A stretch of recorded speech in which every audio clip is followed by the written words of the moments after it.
नमस्कार, मी पंजाब डक. तर तुम्हाला शेतकऱ्याला सांगू इच्छितो की आता काय होणार आहे. पाऊस तुम्हाला एकदम असे 8-10 दिवसाची उघाडा देणारच नाही. हे ऑगस्ट महिना संपूर्ण पावसाचा जाणार आहे. म्हणून जशी वेळ भेटत काय होणार आहे. आता उद्याच्याला काही भागामध्ये, आता उद्याच बघा तुम्ही, विदर्भामध्ये बऱ्याच ठिकाणी सूर्यदर्शन होईल, मराठवाड्यात देखील सूर्यदर्शन होईल. पण दुपारच्याला लगेच 2:30च्या नंतर पावसाची परत लगेच जोराचा पाऊस येईल. म्हणून हा अंदाज लक्षात द्यायचा. राज्यात सांगायचं झालं तर आज 10 आणि 11 ऑगस्ट पर्यंत आणखीन आता ही पाऊस चालूच राहणार आहे. म्हणजे दररोज वेगवेगळ्या भागात पडणार आहे. म्हणून हा अंदाज लक्षात यायचा. त्याच्यानंतर राज्यातले सर्व शेतकऱ्याला सांगू इच्छितो की मग काय झालं, जळगाव जिल्ह्यातल्या, नंदुरबार, धुळे जिल्ह्यातल्या शेतकऱ्याचे फोन आले, आमच्या इकडे पाऊस नाही, तुमच्या इकडे तर भरपूर पडायला आहे. तर त्यांना सांगू इच्छितो की सध्या जे आता जे पाऊस येणार आहे म्हणजे 12 तारखेपर्यंत, 12 ऑगस्ट पर्यंत, ते काय होणार आहे, तुमच्याकडे पिकाला जीवदान ठरणारच पडणार आहे. पण तुम्हाला काय होईल, जे 14 ते 18, 20च्या दरम्यान जे पाऊस येईल, 14 ते जवळपास 22 तारखेपर्यंत जे पाऊस पडेल ते मात्र तुमच्या जळगाव जिल्हा, धुळे जिल्हा, नंदुरबार जिल्हा, त्याच्यानंतर बुलढाणा जिल्हा, संभाजीनगर, इकडे कन्नड ह्या भागामध्ये खूप पडणार आहे. म्हणून हे लक्षात घ्यायचं. कन्नडच्या काही शेतकऱ्याच्या फोन आला, आमच्याकडे पाऊस कमी आहे, तर त्यांना सांगतो आज देखील तुमच्या इकडे पाऊस पडणार आहे. म्हणून हे लक्षात द्यायचं.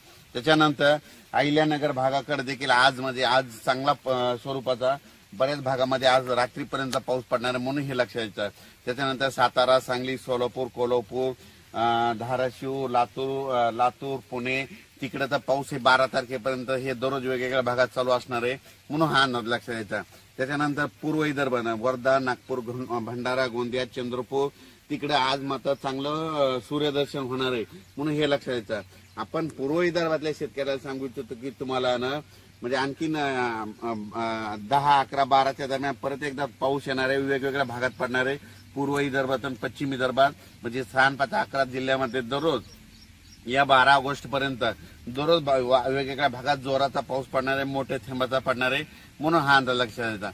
पण पूर्व विदर्भ आणि पश्चिम विदर्भातल्या शेतकऱ्याला आणखीन एक सांगू शकतो की 6, 5, 11 जिल्हे म्हणजे वर्धा, नागपूर, भंडारा, गोंदिया, चंद्रपूर, यवतमाळ, वाशिम, हिंगोली, अमरावती, त्याच्यानंतर बुलढाणा, अकोला, अकोट, परातवाडा, बेतूल, इकडे मध्य प्रदेश, त्या शेतकऱ्याला सांगू इच्छितो तुम्ही काय करा, 14 तारखेच्या आत तुम्ही तुमचे काय करा, जिथं पाणी साचत असलं तर खतं टाकून घ्या.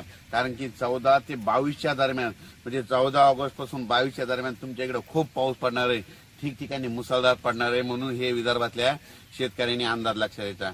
आणि तसा तो पाऊस पुन्हा काय होणार आहे, 14 ते 18च्या दरम्यान मराठवाड्यात देखील 7 जिल्ह्यामध्ये म्हणजे लातूर जिल्हा, नांदेड जिल्हा, हिंगोली जिल्हा, बीड जिल्हा, परभणी जिल्हा, जालना जिल्हा, संभाजीनगर, धाराशिव या मराठवाड्यातल्या जिल्ह्यात देखील वेगवेगळ्या भागात चांगला पाऊस पडणार आहे. जे तळे भरायचे राहिले असतील बीड जिल्ह्यातले, कडाष्टीतले, ते देखील ते छोटे छोटे तलाव त्या 14 ते 22च्या दरम्यान भरून जातील. म्हणून हे अंदाज लक्षात द्यायचा. म्हणजे त्याच्यानंतर सांगली, सातारा, कोल्हापूर हे पट्ट्यातला आता पाऊस ते कायमच राहणार. तिकडे सरी त्या चालू राहतील. कर्नाटकमध्ये बेळगाव, तिकडे कर्नाटकचा कालच तुम्ही बघू शकता, काल काही ठिकाणी ढगफुटी सदृश पाऊस पडला कर्नाटकमध्ये, तिकडं बऱ्याच भागामध्ये झाला. आणखीन पावसाचा जोर जवळपास राहणार आहे. म्हणून हा अंदाज लक्षात घ्यायचा.